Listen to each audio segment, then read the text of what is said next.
Class 9 तो आपका आखिरी अध्याय है विराम चिन्ह, पंचुएशन मार्क। ठीक है, तो जब हमारा वाक्य पूरा हो जाता है तो हम उसके बाद पूर्ण विराम देते हैं या फिर किसी वाक्य में हम कोई एक मार्क लगाते हैं। ठीक है, चिन्ह लगाते हैं, कहीं विराम चिन्ह लगाते हैं, कहीं आश्चर्यचकित वाले चिन्ह लगाते हैं। तो बहुत से चिन्ह हैं जिनका हम प्रयोग करते हैं अपने वाक्य में।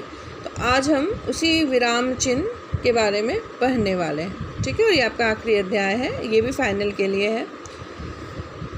जब हम कोई भाषा बोलते हैं तो हमारे उच्चारण में गति, लय, उतार चढ़ाव में लगातार परिवर्तन होता रहता है। ठीक है, कभी हम बात करते करते रुक जाते हैं, कहीं थोड़ी देर के लिए तो कहीं उससे थोड़ी अधिक देर के लिए। कभी कभी हम बात करते हैं और उसमें रुक भी जाते हैं, तो कहीं थोड़ी देर के लिए रुकते हैं, कहीं बहुत देर के लिए रुक जाते हैं। कभी किसी शब्द पर बल देकर बोलते हैं तो कभी एक ही वाक्य को अलग अलग अनुतान के साथ कहते रहते हैं। मतलब किसी शब्द पे हम बल देते हैं और कहीं पे हम ऐसा भी करते हैं कि कोई वाक्य बोल करके हम रुकते हैं फिर बोलते हैं। वह किसी शब्द पर बल देकर रुकते हैं तो एक वाक्य को अलग अनुतान के साथ, अलग तरीके के साथ बोलते हैं। जैसे उदाहरण के लिए, वह दिल्ली जाएगा। यह वाक्य यदि सामान्य अनुतान के साथ बोला जाता है, मतलब सामान्य रूप से अगर इसे बोला जाता है, तो इसका अर्थ है सूचना देने वाला विधानवाचक वाक्य, मतलब ये बता रहा है कि वह दिल्ली जाएगा। किंतु इसे हम अगर आश्चर्य तथा प्रश्नवाचक अनुतान के साथ भी बोल सकते हैं, मतलब अगर हम चाहें तो इसका लय बदल सकते हैं। इस तरह से उच्चारित भाषा की अनेक विशेषताएं या युक्तियां, यानी कि तरीका और विशेषताएं होती हैं। सभी को लिखित भाषा में व्यक्त कर पाना तो बहुत मुश्किल होता है, पर कुछ को व्यक्त करने के लिए विभिन्न प्रकार के लिखित चिन्हों का भी हम प्रयोग करते हैं। वो लिखित चिन्ह विकसित किए गए हैं और ये चिन्ह को विराम चिन्ह कहते हैं। विराम चिन्ह मौखिक भाषा की कतिपय विशेषताओं जैसे रुकना, स्पष्टीकरण देना, प्रश्न करना, आश्चर्य प्रकट करना आदि को अभिव्यक्ति प्रदान करने वाला लिखित चिन्ह। मतलब अगर आप कोई वाक्य बोल रहे हो मौखिक भाषा में, तो उसमें क्या होता है कि जैसे किसी आप वाक्य को बोलकर रुक रहे हो तो वहाँ कोई चिन्ह लगेगा, रुकना। या किसी बात की स्पष्टीकरण कर रहे हो तो वहाँ पे भी कोई चिन्ह लगेगा। कहीं प्रश्न कर रहे हो तो उसमें भी कोई चिन्ह लगेगा। कहीं आप आश्चर्य प्रकट कर रहे हो तो उसमें भी चिन्ह लगेगा। इस तरह की अभिव्यक्ति प्रदान करने वाला जो चिन्ह होता है उसे हम विराम चिन्ह कहते हैं। और इनके प्रयोग से लिखित भाषा में स्पष्टता, प्रभावपूर्णता तथा बोधगम्यता आती है। मतलब उस वाक्य को आप स्पष्ट रूप से बता रहे हो, उस वाक्य का प्रभाव पड़ता है या वो वाक्य हमें समझ में आती है। विराम चिन्ह पठन कौशल के विकास में बहुत सहायक होते हैं। जब हम पढ़ते हैं तो हमें विराम चिन्ह या आदि चिन्हों का प्रयोग बहुत ज़रूरी होता है। जब भी कोई व्यक्ति किसी गद्यांश को पढ़ता है, यदि पठांश में विराम चिन्हों का प्रयोग नहीं हुआ है तो वह ठीक से पढ़ नहीं सकता या आपको वो समझ ही नहीं आएगा, स्पष्टीकरण नहीं होगा कि ये वाक्य में प्रश्न पूछा गया है, इस वाक्य के बाद यह अंत है, तो ऐसे आपको वो समझ में नहीं आएगा।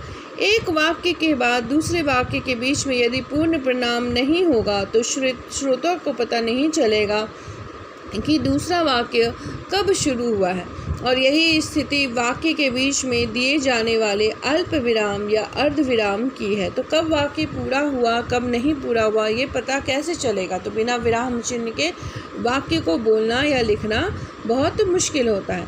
तो इसका तात्पर्य यही है कि विराम चिन्ह जो है वो पाठक को निर्देश देता है। ठीक है, और यह हमें अपने पाठक को यह भी बताता है, हमें या अपने पाठक को किस प्रकार स्वाभाविक ढंग से हम उसे पढ़ सकते हैं। तो पढ़ने का जो तरीका है, कहाँ रुकना है, कहाँ प्रश्न करना है, कहाँ आश्चर्य, यह भी हमें ये विराम चिन्ह या चिन्हों का जो प्रयोग है वो बताता है।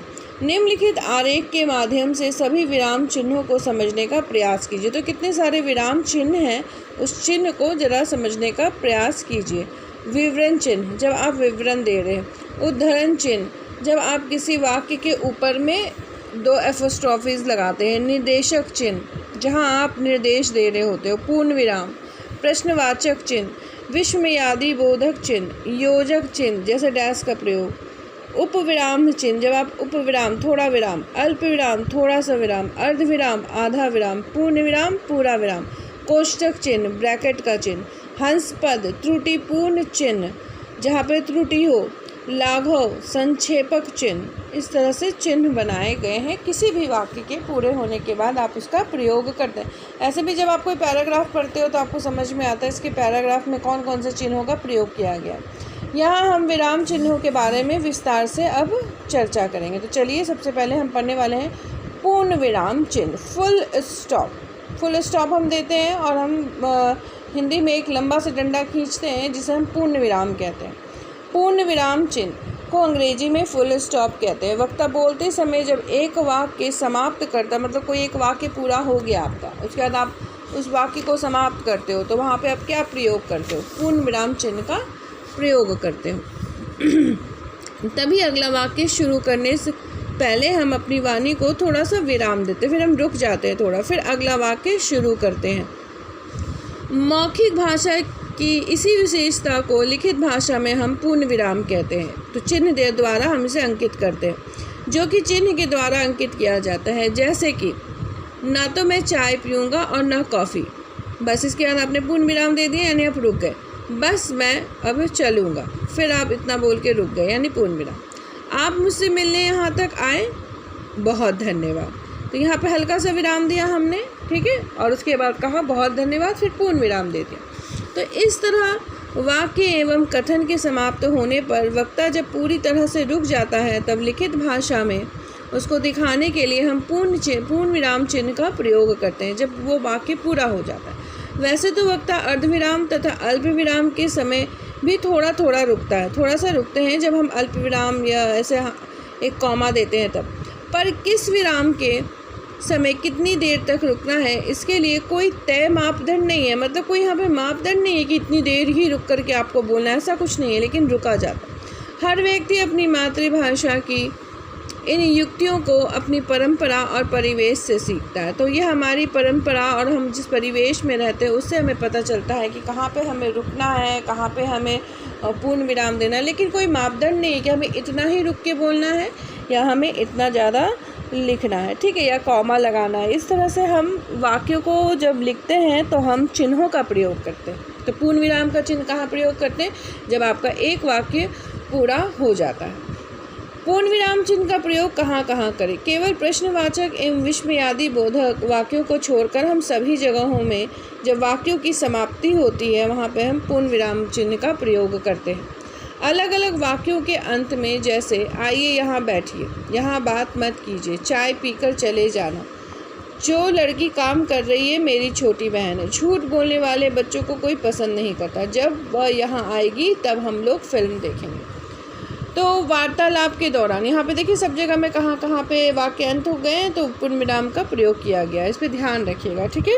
अब वार्तालाप जब हम कर रहे होते, किसी से बातचीत कर रहे होते, तो लड़का मैं कल क्लास में नहीं आऊँगा, लड़की कहाँ जा रहे हो, कहीं जा रहे हो, लड़का नहीं कुछ काम है, लड़की क्या, लड़का ऐसे ही कुछ, लड़की बताओगे नहीं, लड़का नहीं। तो यहाँ पे आप देख रहे होंगे कहीं पर प्रश्नवाचक चिन्ह का भी प्रयोग किया गया जहाँ पे प्रश्न है। वक्तव्य में जैसे खेल में मन मस्तिष्क का विकास होता है, खेल के मैदान की मित्रता और भाईचारे का जवाब नहीं है। खेल हमारे अंदर निर्णय लेने की शक्ति का विकास करते हैं। आज के युग में तो खेलों का महत्व और बढ़ गया है। तो वक्तव्य मतलब बोलने वाला कि जैसे खेल के बारे में बता रहा। छंदबद्ध कविता में यहाँ सब जगह में आपको सिर्फ पूर्ण विराम का प्रयोग देखना है कि कहाँ वाक्य अंत हुआ और पूर्ण विराम का प्रयोग किया गया। छंदबद्ध कविता में विभिन्न छंदों जैसे चौपाई है, दोहा है, सोठा है, सवैया है, छपै है आदि सभी में चरणों की समाप्ति का पूर्ण विराम चिन्ह का प्रयोग किया जाता है। मतलब एक चरण समाप्त हो गया, एक वाक्य समाप्त हो गया, एक है, दो वाक्य समाप्त हो गया तो दो पूर्ण विराम। छंद परंपरा के अनुसार पहले चरण की समाप्ति पर एक पूर्ण विराम तथा दूसरे चरण की समाप्ति पर दो पूर्ण विराम चिन्ह लगाए जाते हैं। जैसे देखिए चौपाई, आगे चले बहुरी रघुराई, ऋष्यमुख पर्वत निराई। मतलब एक वाक्य पूरा हुआ तो एक पूर्ण विराम, दो वाक्य पूरा हुआ तो दो पूर्ण विराम। तहर सचिव सहित सुग्रीवा आवत देखी अतुल बल सीवा, यहाँ 2 पूर्ण विराम। तो एक वाक्य के समाप्त होने पे 1 और 2 वाक्य समाप्त होने पे 2। अब दोहा में देखिए, रही मन पानी राखिए, पिन पानी सब सून, पानी गए ना उबरे, मोती मानुष्य। तो यहाँ पे आपको आधा में कॉमा लगा हुआ है, पूरा में पूर्ण विराम लगा हुआ है। ठीक है, तो आपको समझ में आ गया पूर्ण विराम का प्रयोग कैसे करते हैं, कहाँ पे करते हैं वाक्यों में। ठीक है, अब हम अगले वीडियो में पढ़ेंगे अर्धविराम चिन्ह।